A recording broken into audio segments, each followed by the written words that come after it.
PR's Top Pros Talk: How Corporate Communications Helps Medical Breakthroughs Advance, featuring Laura Liotta, President and founder of Sam Brown Inc. Healthcare Communications. And here's your host, Doug Simon. Our viewers will notice that your name actually isn't Sam Brown, even though you're the founder of the company. Can you maybe explain how that name came about? Sam Brown is a family nickname, and I'm a mush, so it's near and dear to my heart. My grandfather, whose name is Sam Mastrangelo, my maiden name, was a very famous guy in Atlantic City in the 20s. He was the sheriff of Atlantic City, and he had an orchestra. And one day he had a gig, and Sam Mastrangelo Orchestra just wouldn't fit on the sign, so he changed his name to Sam Brown. And it stuck. He was famous as Sam Brown. My father was also Sam Brown because he was Sam Mastrangelo Jr., and it was my nickname. Everyone called me Brownie. So I, of course, wanted to name the agency after my family. We've already gone off the central mission, so I probably won't ask you if you were a Brownie or a Girl Scout. But as the roles of PR marketing and advertising have continued to blur, is corporate communications really one of the areas that brands, organizations rely on PR? Absolutely. Corporate communications is really focused on helping the corporate reputation and create engagement with all stakeholders. And that really is a function of public relations. Now, there's a lot we can talk about in terms of corporate communications, also encompassing investor relations and HR and employee communications, and really a lot of the corporate and the brand work together. But yes, there's lots of roles within corporate communications, but it is primarily a PR function. Is there a way that communicators can best navigate the corporate communications area?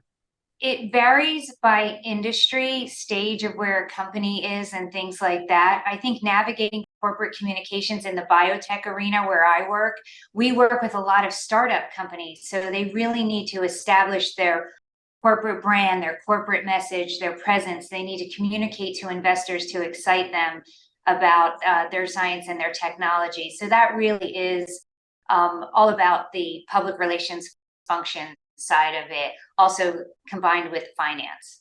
You've said that corporate communications can actually have a role in helping make medical breakthroughs happen, and it's not because you're in the lab doing the testing.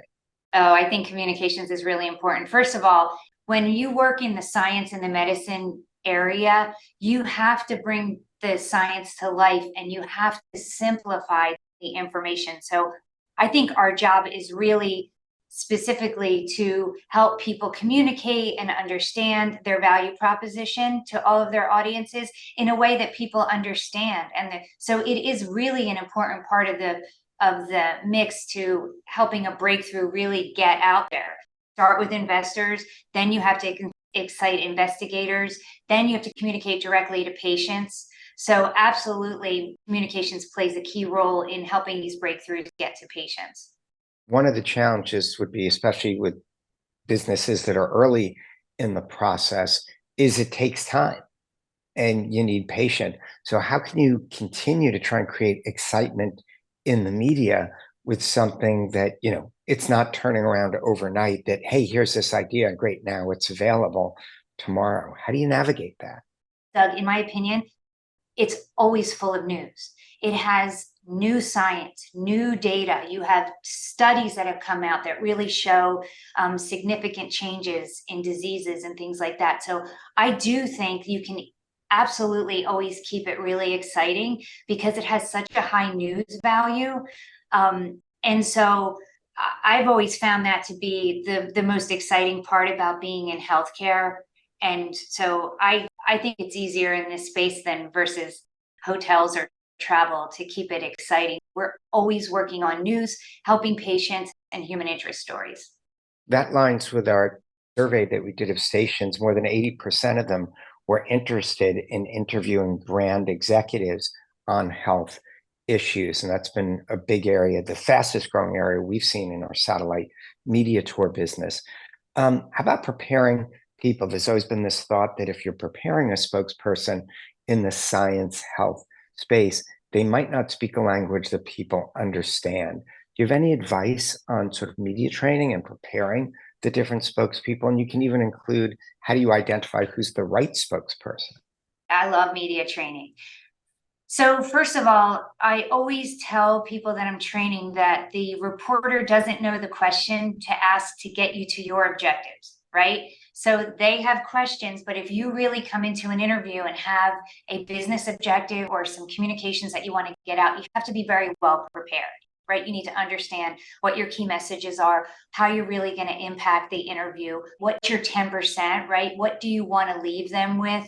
And sometimes those questions aren't going to get you there. So, Doug, of course, that media training really does that.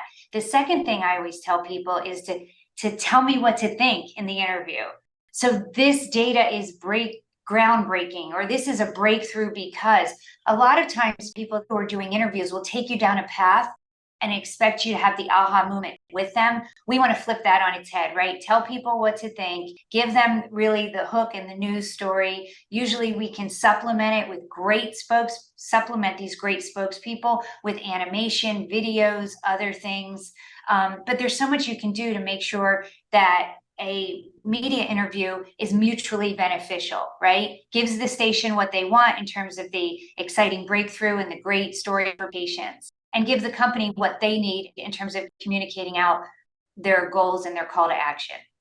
You've had the opportunity to work with, prepare, and train some of the most well-known and important spokespeople. Can you maybe share some of those experiences? As we mentioned, spokespeople are really key to sharing authentic, real stories in the media. And we always work with real patients. Anyone that we've worked with, of course, has to have tried the medicine or is involved with the issue in some way. So yeah, I've worked with Khloe Kardashian, Whoopi Goldberg. We have done tours with former Surgeon Generals, John McEnroe, and famous scientists in our industry like Carl June, who invented CAR T out of University of Penn. I think it really varies. You can go from a very high-profile celebrity all the way down to local market celebrities, right? Doing local market media tours are terrific, where local hospitals are represented and with physicians and patients. And so definitely really important strategically to pick the right spokesperson to hit your audience and to have that data to know what's their reach, what are we trying to achieve by using them, what's the impact. And to me, the best spokespeople are the most authentic, who really can tell their personal stories. Any final thoughts you want to leave the audience with? I think it's really important to understand that corporate communications is really broad. It reaches out to a lot of audiences, whether you're, launching a brand new company or sustaining a Fortune 500 company, that the skills that are needed in that are really starting with good insights and data, and using technologies that are available today to really understand what your audiences are thinking, to create solid messaging foundations, and to use all the tools available to us to reach our audiences, whether that is media, which we all still love, earned media, paid media, or digital and social channels. But there's just so much we can do with a comprehensive corporate communications program and department to help companies really achieve all their business goals. You've definitely shared some solid messages in this conversation. Thanks so much for being part of it. Thank you.